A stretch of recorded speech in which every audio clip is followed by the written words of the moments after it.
Bismillahirrahmanirrahim. Assalamualaikum warahmatullahi wabarakatuh. Waalaikumsalam. Allahumma sholli ala sayyidina Muhammad wa ala alihi wa sahbihi wa man ajma'in. Pada hari ini hari Jumat tanggal 9 Mei tahun 2026, saya Ilham Muhammad Burhan akan menyampaikan tentang pengobatan penyakit infeksi saluran pencernaan pada sapi, kambing dan domba. Jadi yang menyebabkan diare, mencret atau berak darah itu semuanya infeksi pencernaan. Nah, kalau penyebabnya itu jika kayak kemarin masih kita lihat yang cur gitu, itu berarti dia infeksinya pada intestinum, pada usus halus. Itu pasti munculnya adalah diare. Awalnya mencret dulu, awalnya lembek. Nah, contoh sapi Bali, sapi Bali itu Bos indicus. Kotorannya namanya jatuh pluk keras kayak tumpeng.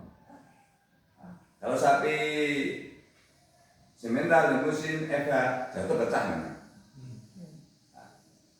Kalau sapi Bali sampai encer, berarti dia mencret. Nah, nanti berarti akan berlangsung kepada diare. Nah, itu berarti kalau itu pasti intestinum. Kalau udah cur, itu pasti langsung akan turun. Kemudian yang kedua ada feses yang kayaknya masih berjalan belendir, ya kan? Ada yang belendir adalah itu pasti bukan di intestinum, pasti di kolon, di usus besar. Ada lendir, ya, di usus besar. Nah, maka masih normal di situ, kalau di situ.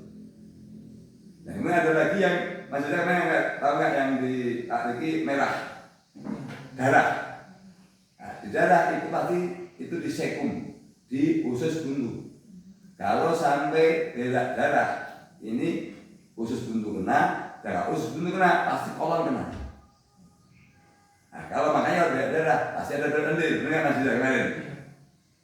Ada apa? Ada dua infeksi, satu infeksi bakteri pada kolon, dua infeksi Coccidia protozoa pada sekum, pada usus buntu. Ini ilmu. Ini tak normal masih, tapi nanti akan berlangsung parah. Tapi kalau udah dia pasti turun, makanya kan nggak makan katanya kan itu, kalau yang dia ya. Nah itu cara pengobatannya, satu kita kausatif, menghilangkan penyebab infeksinya. Tadi kan ada bakteri di intestinum, ada protozoa di sekum, ada bakteri lagi di kolon. Apa? Itu pada efektif namanya adalah sulfatrin. Sulfadiazin itu membunuh. Ini namanya pengobatan kausatif. Jadi membunuh agen penyakit penyebab diare. Nah, kemudian pasti kalau yang diare yang cur ya, itu pasti demam. Makanya pasti ini kering. Kenapa? Ketika di intestinum pasti diabsorpsi. Di intestinum itu masuk aliran darah. Bakteri berarti masuk aliran darah. Ini namanya septisemia. Jadi bakteri dalam darah. Inilah yang mengatakan pirogenik, menjadi demam. Nah, tapi kalau di kolon, berak darah, berak lendir, nggak akan demam karena dia di kolon, penyerapannya nggak akan maksimal. Tapi kalau diare pasti demam. Kalau diare itu pasti demam. Paham ya? Ini ilmu masih ada. Jadi ini perhatikan. Nah, kemudian makanya obatnya ada ini. Nah, karena demam, makanya harus ada antipiretik. Nah, di sini ada sulfatimus ini mengandung sulfadiazin trimetrofin dan mengandung penurun panas. Udah, mengandung antalgin. Ya. Kemudian berikutnya yang namanya katakan terjadi diare atau berdarah itu akibat lukanya mukosa usus. Mukosa itu selapukan di usus. Namanya radang luka, ya enggak?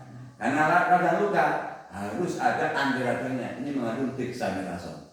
Dalam satu obat mengandung dexamethasone. Nah, karena peradangan itu akibat ada katakanlah mediator radang. Ini ada pemblokade anti radang, antihistamin, ada diphenhidramina dalam satu obat. Jadi ini mengandung satu antimikroba pembunuh bakteri protozoa. 2 mengandung penurun panas, 3 mengandung anti radang, 3 mengandung antihistamin atau anti alergi tadi. Itu. Nah, Tapi ini tidak mengandung vitamin. Kenapa? Yang namanya sulfadiasin tidak boleh bercampur dengan vitamin. Karena cara kerjanya ini menghambat PABA. PABA itu aminobutyric acid. Poli aminobutyric acid. Nah, itu makanannya bakteri. Nah, vitamin itu mengandung PABA. Ketika katakanlah kita memberikan vitamin di dalam sulfa, berarti percuma satu sisi kita pengen bunuh, satu sisi makan. Jadi antagonisnya sulfa adalah vitamin. Makanya ini tidak mengandung vitamin, bukan saya mengisi, karena ini bertolak dengan ilmu pengetahuan. Maka cara nyuntik amat dari jasa, cara nyuntiknya biar nanti ketemu darah. Kalau sulfa saya di pantat, kalau vitamin saya di leher. Ya tidak bertemu secara langsung. Kalau sudah nanti konsentrasinya tinggi dan rendah tidak masalah. Nah, ini ya, paham ya? Jadi obat yang sangat ilmiah. Nah, ini cara penyuntikannya karena ini menggunakan antimikroba sehari 2 kali, sama jaraknya 8 jam kalau mencapai target per 8 jam. Kemudian selama 3 hari turut, dari peternak rata-rata 2 kali sekali sembuh sudah. Tapi ini akan risiko kalau sekali. Jadi minimal kalau mau ngirit obat dari malas, minimal 2 kali, 3 kali minimal. Itu udah jauh total. Itu rata-rata jangan mau 3 kali. Jadi makanya tak menurut minimal sehari ya 2 kali. Setelah itu terserah. Ya ini. Nah ini minimal 2 kali minimal. Jangan sampai kata malas itu nanti repot. Tiap hari. Ayam ya sama Pak. Pagi sore sama 3 hari berturut dokter. Ini apalagi mohon maaf Pak untuk Korisa dokter ini.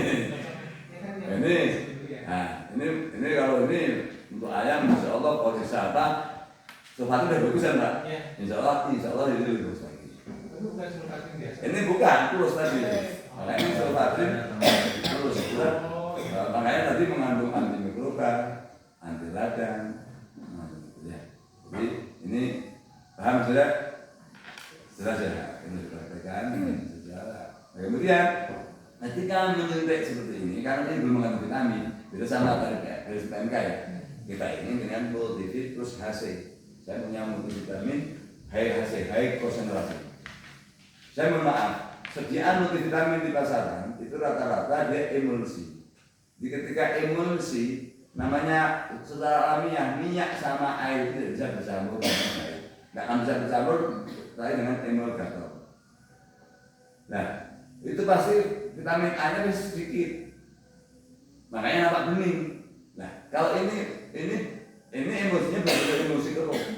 Jadi artinya ini B1, B6, B12 vitamin A, D3A-nya real.